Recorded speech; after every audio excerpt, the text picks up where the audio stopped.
simple, Jay.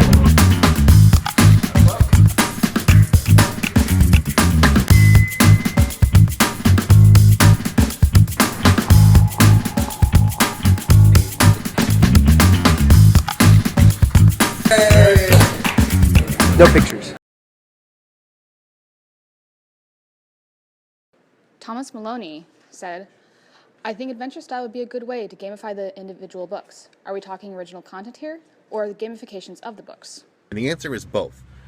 We felt like for a minimum viable product, especially for the very first one coming off the gate, we needed to make sure that we were exploring and representing especially existing stories, because people want to interact with those characters. And so for the very first thing out the door, we're going to be using the stories around the first book. So it's Matthias and Constance and those guys, and the finding the sword of Martin and Clooney. So that will be the backdrop of the story, and you will be in a place that you can interact with those characters.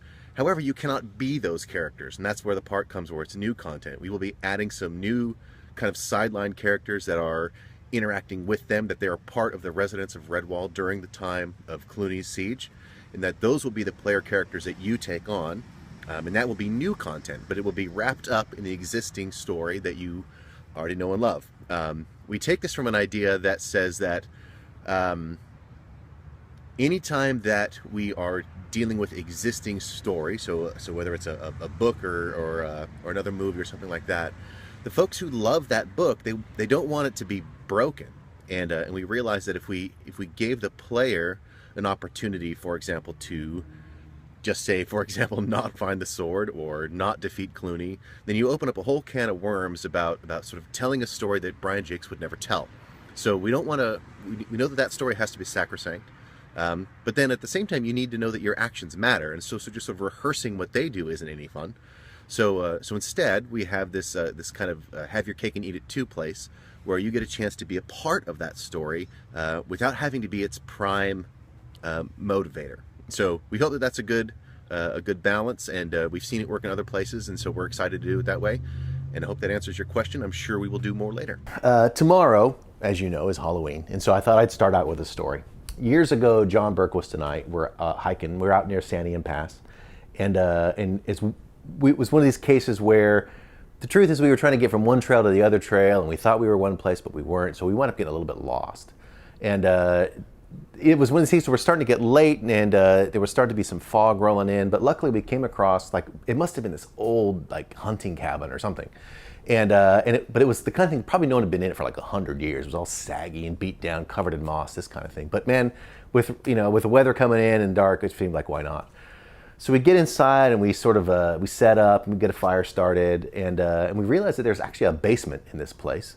And so you open up the basement with your flashlights, you look down there, and there's a coffin.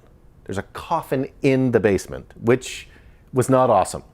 And it's the kind of thing like, who knows what you're kind of dealing with here, but maybe it's just some settler, whatever. But no one wanted to look, right? Okay, close the door, pretend that never happened. In the middle of the night, we start to hear this kind of downstairs. And that you can see, like, even in the dark, you can see everyone's eyes pop open. Like, what the hell was that? And it's just like, thump, thump. And the only thing is in the basement, and no one wants to even think about this. John, in his bravery, or stupidity, decides to throw open the door with his like, aha, look. And what we find out is that the coffin has stood up on its end, and it's like scraping across the floorboards towards the bottom of the stairs. Now, luckily, I had the presence of mind to reach into my bag, grab a handful of cough drops, and throw them down there, which, of course, ended the story, because, as you know, Vicks always stops the coffin. Okay. The point is, I told that same story to my kid and dragged it out for about 30 minutes. And you should have seen how engaged he was. It's the most ridiculous story in the world. JB would never get lost on Santiam Pass. And yet it engaged him because we believe strongly that story is the language of the heart. As we move into that, we don't just mean the romantic heart. We don't just mean sort of like the touchy-feely heart. What we mean is that's where you really live. Story is the language of your deepest convictions, of your deepest interests. It's that level of where what really is core to you happens. It's never about facts. It's never about whether or not a certain thing happened or didn't happen. It's about the story. Halloween, what we appreciated about is how much that is at the heart of Halloween. It's all about the story.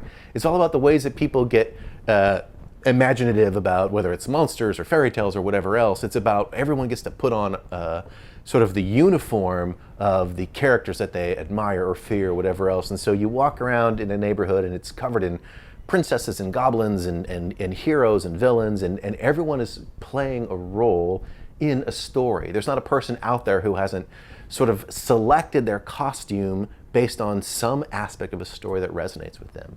And for Soma, that is all about our heart. It's all about what we love most about story, what we love most about our character, about our role.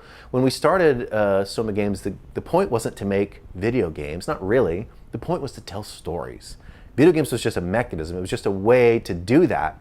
And we could make a video game about a coffin in the basement. And the thing is, it would get people engaged in the story. And that's why we love the games that really involve that. Now, that's not to say that entertainment for sake and cookie clicker and that kind of stuff, we get that too, and that's fun. But at the heart of Soma Games is this ability, this mechanism by which we're conveying a narrative. So I spent last episode talking a lot about the story behind the story in G Prime. Like, what is it that's going on that's driving the narrative? And that is true in every one of our games, from the first thing we've ever made to the last thing we'll ever make. It's all about how can we convey depth and truth and virtue and honor. How can we get those things into a world in which I get to interact, when I get to make decisions, and of course in gaming, the ability to tell a narrative in that medium is entirely unique, because not only now do you have this linear thing where you get to sort of tell a story and it ends with a gag line or whatever else, but now I have to also accommodate for the player who's going to change it. The player who's going to make some decision, do something that is now going to absolutely point the story in another direction. And so from the mechanism perspective, it's much more interesting and much more difficult. But the heart of it is still at the core of what Soma Games has always been about. We just wanted to reflect on that. Halloween made us think about how much we appreciate the ways in which people show their truest intentions, their truest values, including their deepest fears, all in the ways that they choose their stories, the stories that they choose to tell, and the stories that they choose to be a part of. This is the one we have chosen to be a part of. We hope you have a great Halloween, and we'll see you next time.